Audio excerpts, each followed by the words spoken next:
বলা যায় যে আমরা প্রায় জিরো পয়েন্টে দাঁড়িয়ে রয়েছি। ওপার বাংলাদেশ, এপার ভারত।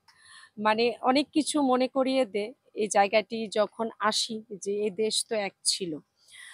যাই হোক, আজ রাখি পূর্ণিমা আমরা প্রত্যেকেই জানি, এবং এই জায়গায় দাঁড়িয়ে রোদ, বৃষ্টি, সমস্ত প্রাকৃতিক দুর্যোগ বলা যায় বা নিজেদের জীবনের সবকিছু আহ, বলা যায় বিলিয়ে দিয়ে যারা আমাদেরকে ভালো রাখছেন, আমাদেরকে সুরক্ষা দিচ্ছেন, তাদেরকে আজ আমরা রাখি পরিয়ে দিতে পেরে সত্যি আমরা প্রত্যেকে আমরা অনেক বেশি গর্বিত মনে করি।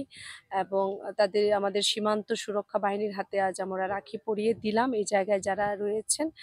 এবং হাতে তিরঙ্গা দিয়েছি, যেহেতু হর ঘর তিরঙ্গা অভিযান চলছে ভারতবর্ষের যশস্বী প্রধানমন্ত্রী নরেন্দ্র মোদীজির আহ্বানে।